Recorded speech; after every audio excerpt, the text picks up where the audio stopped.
नमस्कार दोस्तों, कैसे हो आप सभी अच्छे होंगे। मैं आज आपके लिए फिर से अगली क्लास लेकर आया हूँ। Rajasthan fourth grade most important MCQ जो बार बार एग्जाम में पूछे जाते हैं। तो देखो, अपना आज का पहला क्वेश्चन है, गिलुंड सभ्यता राजसमंद में किस नदी के किनारे विकसित है। सबसे पहले तो देखो, गिलुंड सभ्यता है कहाँ। गिलुंड सभ्यता है राजसमंद में। गिलुंड सभ्यता राजसमंद कौन सी नदी के किनारे अपने को बताना है। कोठारी, बनास, साबी, रूपारेल। बताओ क्या होगा। कोठारी, बनास, साबी, रूपारेल। तो गिलुंड सभ्यता है बनास नदी के किनारे।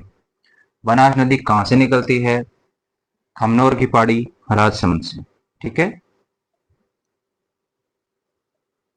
चूलिया जलप्रपात किस नदी पर स्थित है। चूलिया जलप्रपात किस नदी पर स्थित है।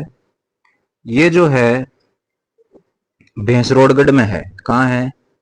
भैंसरोडगढ़ में। भैंसरोडगढ़ कहां है बताओ। भैंसरोडगढ़ है चित्तौड़गढ़ में। भैंसरोडगढ़। भैंसरोडगढ़ है चित्तौड़गढ़ में। तो चूलिया जलप्रपात किस नदी पर है। ऑप्शन है चंबल, मैनाल, माही और मसूरती। बताओ क्या होगा इसका राइट है।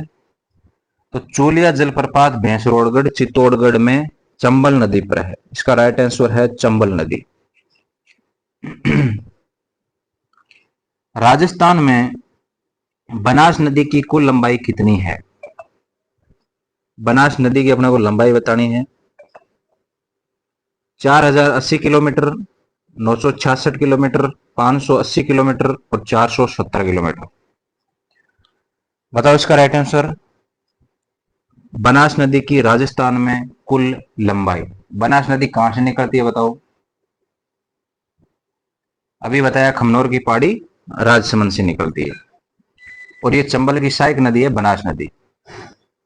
तो इसकी लंबाई है 480 किलोमीटर। कितनी है। 480 किलोमीटर। ये बनास जो है ये चंबल की सहायक नदी है। ठीक है। चंबल की सहायक नदी है ये। शेखावाटी प्रदेश में कौन कौन से जिले आते हैं आपको पता होगा। चूरू, झुंझुनू और सीकर। शेखावाटी प्रदेश में पाए जाने वाले कुओं को स्थानीय भाषा में किस नाम से जाना जाता है। कुएं जो होते हैं पानी वाले, उनको स्थानीय भाषा में किस नाम से जाना जाता है। ऑप्शन है जोहड़, टांका, डिगी, तड़ाग। क्या होगा बताओ। तो इसका राइट आंसर हो गया होगा जोहड़। जोहड़। जिसने जोहड़ दिया उसका राइट है। राजस्थान में वर्तमान में कुल कितने संभाग है।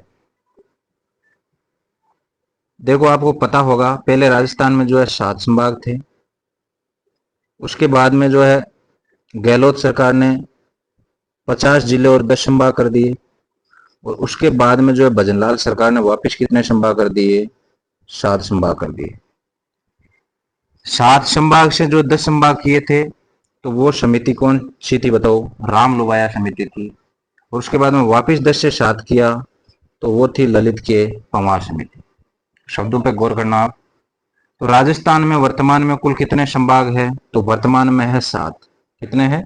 7। और जिले कितने हैं बताओ। 41 जिले। जो नए जिले बने उनकी अगर डेट पूछा जाए, बार बार मैं रिपीट करता हूँ, 7 अगस्त 2023। ये आपको इस डेटों को रिपीट करना आपको याद हो जाएगा। ठीक है। 7 अगस्त 2023। राजस्थान के अंतर्राष्ट्रीय सीमा की सर्वाधिक लंबाई जैसलमेर से लगती है। ये कितने किलोमीटर लंबी है बताओ। देखो, राजस्थान की अंतर्राष्ट्रीय सीमा पे जो जिले हैं, जैसे जैसलमेर हो गया, बाड़मेर हो गया, गंगानगर हो गया, बीकानेर हो गया। अभी देखो फलोदी का कंफर्म नहीं बता रहा। कुछ बुक बताती है फलोदी जो अंतर्राष्ट्रीय सीमा बनाती है, और कुछ बुक बताती है फलोदी अंतर्राष्ट्रीय सीमा नहीं बनाती है। उसकी अपन बाद में बात करेंगे। अगर बनाती है तो सबसे कम फलोदी की हो जाएगी। अगर जैसलमेर की बात करें, ये अंतर्राष्ट्रीय सीमा जो है जिले पाकिस्तान के साथ बनाते हैं, आपको पता होगा। जैसलमेर की लगती है पाकिस्तान के साथ 464 किलोमीटर। कितनी है? 400, एक मिनट, 464 किलोमीटर, 464।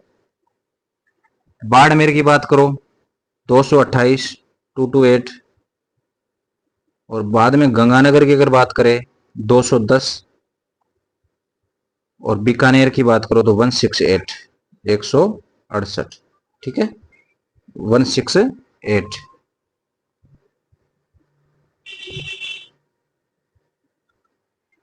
अब देखो ये पूछा जा रहा है सर्वाधिक सीमा किसकी है, तो सर्वाधिक किसकी है? जैसलमेर की हो गई। कितनी है ये पूछा जा रहा है। सर्वाधिक लंबाई जैसलमेर से लगती है, ये कितनी किलोमीटर है? किलोमीटर पूछ रहे कितनी है, तो इसका राइट आंसर क्या हो गया? 464 किलोमीटर। जिसने 2 नंबर आंसर दिया उसका राइट है। और अगर ऐसा पूछा जाए सर्वाधिक सीमा किस जिले की जो है पाकिस्तान के साथ सर्वाधिक लगती है, तो वो भी जैसलमेर। ठीक है।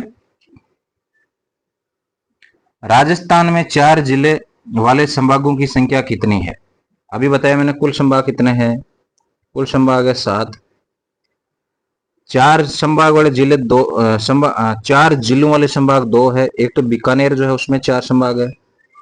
बीकानेर में मतलब बीकानेर संभाग में 4 जिले हैं। और एक जो है कोटा संभाग में कितने जिले हैं? कोटा संभाग में भी 4 जिले हैं। तो 2 संभाग है ऐसे जिसमें 4 जिले हैं। ये पूछा जा रहा है कितने संभाग है जिसमें 4 जिले हैं, तो 2 जिले हैं, मतलब 2 ही संभाग है। तो इसका राइट आंसर हो गया 2। पूछा जा रहा है कितने संभाग है जिसमें 4 जिले हैं, तो इसका राइट आंसर हो गया 2 संभाग है ऐसे। एक तो है बीकानेर और एक है कोटा। अगर ऐसा पूछा जाता कि ऐसे जिले कितने जिसमें 7, ऐसे संभाग कितने हैं जिसमें 7 जिले हैं, तो उसका आंसर भी 2 होता।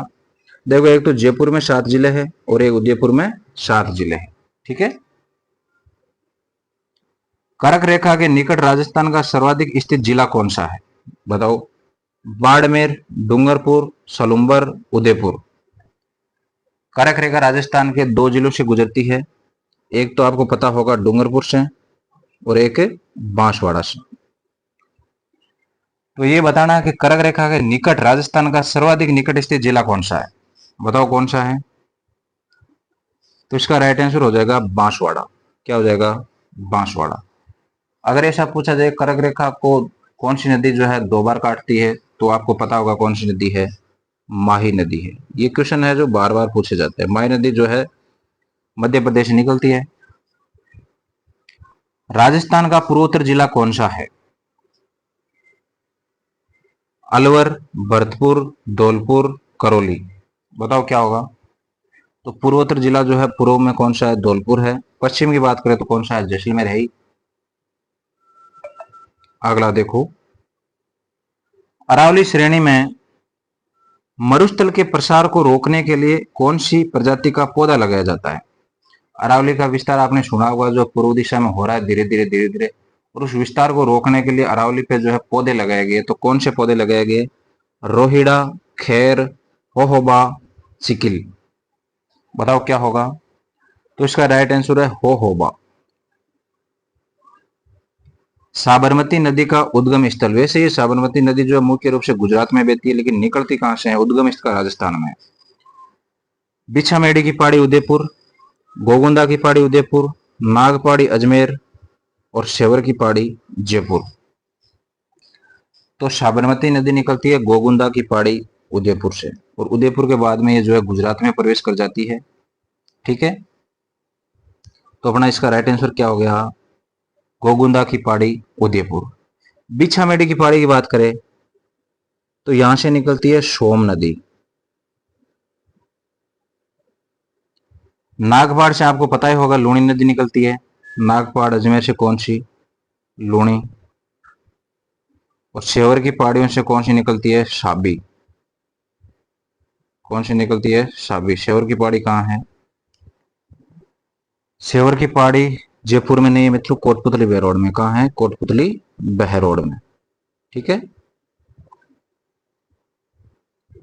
किस झील को मारवाड़ का सुंदर उद्यान या शुष्क मरुस्थल का सुंदर उद्यान, मरुदर या मरुस्थल है यहाँ पे, शुष्क मरुस्थल का सुंदर उद्यान कहा जाता है?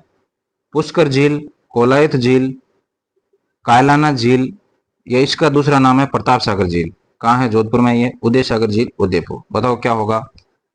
मारवाड़ का सुंदर उद्यान किस झील को कहा जाता है? तो इसका राइट आंसर है कोलायत झील बीकानेर। क्या हो जाएगा? और यहाँ पे जो है कार्तिक पूर्णिमा को जो है कपिल मुनि का मेला भरता है यहाँ पे कोलायत झील के किनारे। आप इसके जो है यहाँ पे जो इस झील में जो है 52 घाट है। एक तो आपको याद रखना है 52 घाट का है प्रसिद्ध है, पुष्कर अजमेर में है 52 घाट, और एक जो है कोलायत झील के किनारे भी 52 घाट है। और ये जो है दीपदान के लिए प्रसिद्ध है। और मेला जो भरता है आपको पता ही है कार्तिक पूर्णिमा को, किसका? कपिल मुनि का। कोलायत झील के बारे में अपने को ये चीजें ध्यान रखना है। पुष्कर झील आपको पता है यहाँ भी कितने घाट है? 52 घाट है। ये सेम बात हो गई, दोनों 52 घाट कहाँ कहाँ हो गया? कोलायत झील और पुष्कर झील। अगला देखो, आना सागर झील का निर्माण अर्णोराज ने कब करवाया? देखो आना सागर झील का निर्माण किसने करवाया? पहली बात तो अर्णोराज ने। कब करवाया? 1371, 1113, 1137 और 1337। बताओ क्या होगा? तो इसका राइट आंसर है 1137। अगर ऐसा पूछा जाए अजमेर की स्थापना तो हो जाएगा, क्या हो जाएगा? 1113। क्या हो जाएगा? 1113।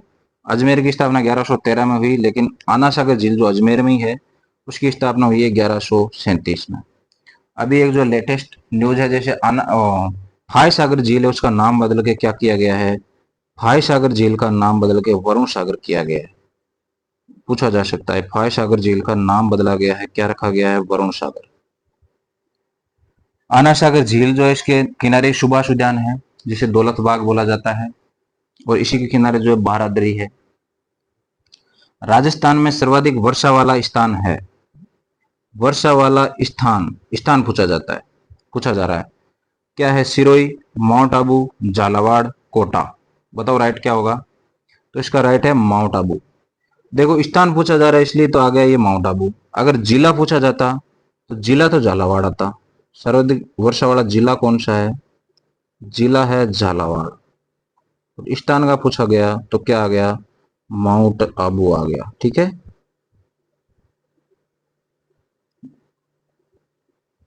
अगला क्वेश्चन देखो, राजस्थान में सबसे कम वन किस जिले में है? चूरू, जोधपुर, नागौर, उदयपुर। बताओ क्या होगा? तो सबसे कम वन है वो है चूरू में। एक नंबर पे सबसे कम जो है चूरू में है, उसके बाद जो है जोधपुर में, और उसके बाद नागौर में। उदयपुर में जो है सर्वाधिक वन है। सर्वाधिक वन कहाँ है? उदयपुर में। ठीक है। और सबसे कम का आ गया तो चूरू। जैसे आप रोज रिपीट कर करके क्लासें देखोगे आपको ऑटोमेटिक याद हो ही जाएगा। और आपको जो है ओनली एमसीक्यू से कुछ ही नहीं होता है, मैं आपको बता देता हूँ सच्चाई। बुक पढ़ना जरूरी है, कोई भी एक बुक लो और उसको जब पूरी तरह से आपको याद कर लेना, उसके बाद एमसीक्यू लगाना। एमसीक्यू से आपकी जो है क्वेश्चन जो है सही हो